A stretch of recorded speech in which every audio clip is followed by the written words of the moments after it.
दोस्तों, वीडियो शुरू करने से पहले हमारे चैनल को सब्सक्राइब कर लीजिए और हमारे वीडियो को लाइक कर दीजिए और बेल आइकन को भी दबा दीजिए। तो चलते हैं वीडियो की तरफ। दोस्तों, हमारे भारत के हॉन्टेड प्लेसेस की जब बात होती है तो उसमें भानगढ़ किले का नाम सबसे ऊपर आता है। राजस्थान में मौजूद इस 500 साल पुराने किले का लोगों में कुछ ऐसा खौफ है कि यहाँ पर लोग दिन में भी जाने से कतराते हैं और यहाँ तक कि कहा जाता है कि रात के समय में जो कोई भी इस किले में जाता है वो फिर कभी भी वापस लौटकर नहीं आता। इसीलिए सरकार ने भी खुद बाकायदा बोर्ड लगाकर रात के समय में इस किले में जाने से प्रतिबंध लगाया हुआ है। और दोस्तों, खौफ का आलम तो यह है कि रिजर्व एरिया घोषित किए जाने के बावजूद भी भारतीय पुरातत्व विभाग ने डर की वजह से आज तक यहाँ पर अपना ऑफिस नहीं बनाया है। तो फिर भानगढ़ के इस किले का इतिहास क्या है और आखिर क्यों आज इसको इतना ज्यादा खौफनाक और भुतहा माना जाता है, ये सब हम हमारी आज के इस वीडियो में आपको बताने वाले हैं। दोस्तों, भानगढ़ के इस किले का निर्माण आमेर के शासक राजा भगवान दास ने सन 1573 में अपने छोटे बेटे माधो सिंह के लिए करवाया था। उस समय यह किला पूरी तरह से खुशहाल हुआ करता था और इस किले के अंदर व इसके चारों तरफ लोगों की घनी आबादी रहा करती थी। लेकिन फिर अचानक एक ऐसी अनहोनी हुई जिससे कि इस किले की खुशियां हमेशा के लिए खत्म हो गई और एक समय खुशहाल नजर आने वाला यह विशाल किला एक भुतहा जगह में बदल गया। लोगों के मन में इस किले का ऐसा खौफ बैठ गया कि उन्होंने इसे छोड़ना शुरू कर दिया, जिसका नतीजा यह हुआ कि यह किला और इसके आसपास का इलाका पूरी तरह से वीरान हो गया। यहाँ तक कि आज भी ये किला सैकड़ों सालों से इसी तरह से वीरान पड़ा हुआ है, जो कि दिखने में बेहद ही खौफनाक नजर आता है। इसके बारे में लोग यह बताते हैं कि किले से लोगों के चीखने, चिल्लाने, रोने और घुंघरुओं की रहस्यमय आवाजें आती हैं। साथ ही बहुत से लोग यह भी दावा करते हैं कि जो कोई भी इस किले में रात के समय गया है वो फिर कभी भी वापस लौटकर नहीं आया है और यही वजह है कि दिन में भी बहुत कम लोग ही इस किले के अंदर जाने की हिम्मत कर पाते हैं। अब ऐसे में ये सवाल तो मन में जरूर आता है कि आखिर इस किले के साथ ऐसा क्या हुआ था कि इसको इस तरह से शापित और भुतहा माना जाने लगा। असल में इस किले के हॉन्टेड होने के पीछे लोगों द्वारा एक नहीं बल्कि कई अलग अलग कहानियां बताई जाती हैं। लेकिन उन सभी में सबसे फेमस, जिस पर लोगों द्वारा सबसे ज्यादा भरोसा किया जाता है, वो है राजकुमारी रत्नावती की कहानी।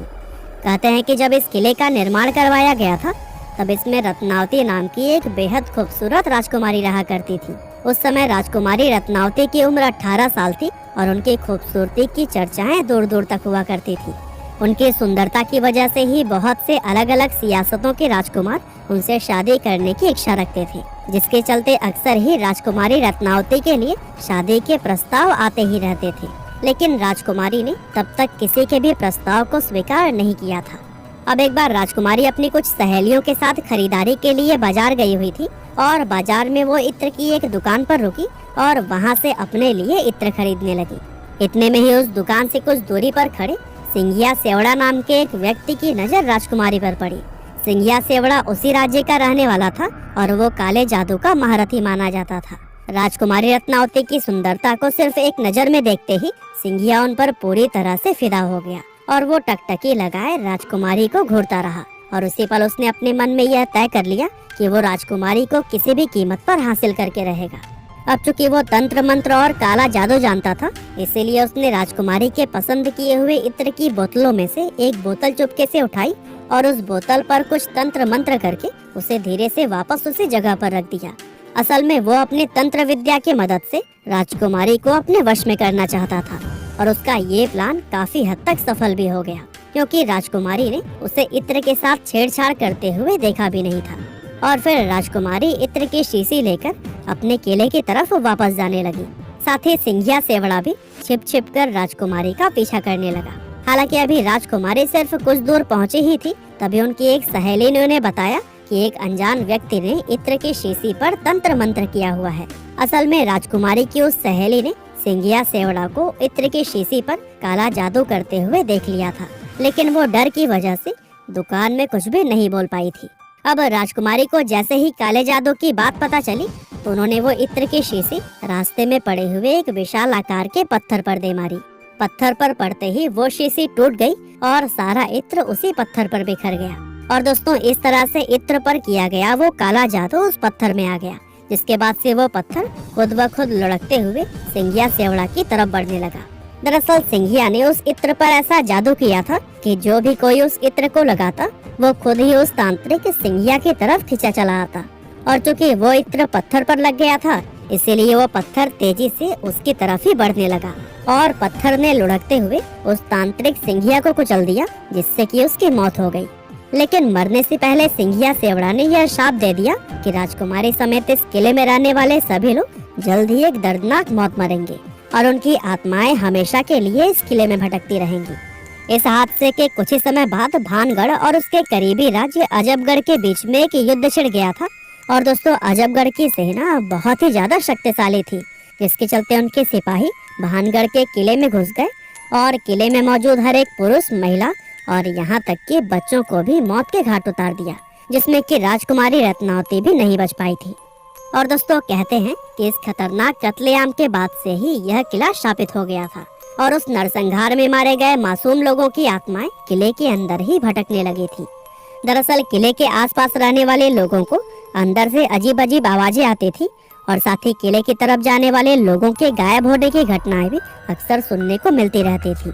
और दोस्तों, इन सभी चीजों के चलते ही किले के आसपास रहने वाले लोगों ने भी अपनी बस्तियां छोड़कर दूसरी जगह पर रहना शुरू कर दिया और देखते ही देखते यह किला और इसके आसपास का इलाका पूरी तरह से वीरान हो गया।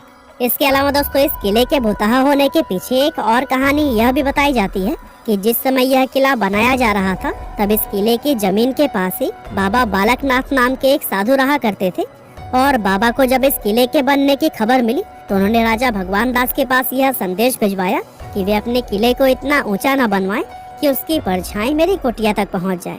अब राजा भगवान दास ने बाबा की उस बात को गंभीरता से नहीं लिया और जब यह किला बनकर तैयार हुआ तो इसकी परछाई बाबा बालकनाथ की कुटिया तक पहुंच गई। और दोस्तों, उस परछाई को देखकर बाबा क्रोधित हो गए और गुस्से में उन्होंने श्राप दिया कि भानगढ़ पूरी तरह से तबाह हो जाएगा। और दोस्तों, बहुत से लोग आज यह भी मानते हैं कि भानगढ़ किले की यह हालत बाबा बालकनाथ के उसी श्राप की वजह से ही हुई है। इसके अलावा एक कहानी तो यह भी बताई जाती है कि भानगढ़ में एक युद्ध हुआ था, जिसमें कि भानगढ़ के सिपाही पूरी तरह से हार गए थे, लेकिन भानगढ़ के राजा और उनके परिवार के दूसरे लोग अपनी जान बचाकर वहां से भागने में कामयाब रहे।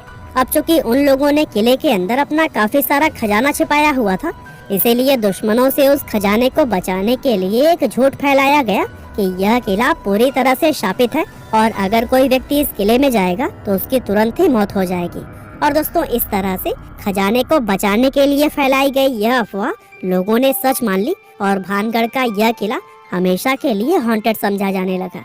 वैसे वजह चाहे जो भी रही हो, लेकिन इतना जरूर है कि इस किले को भुतहा बनाने में हमारी सरकार का भी काफी हाथ रहा है।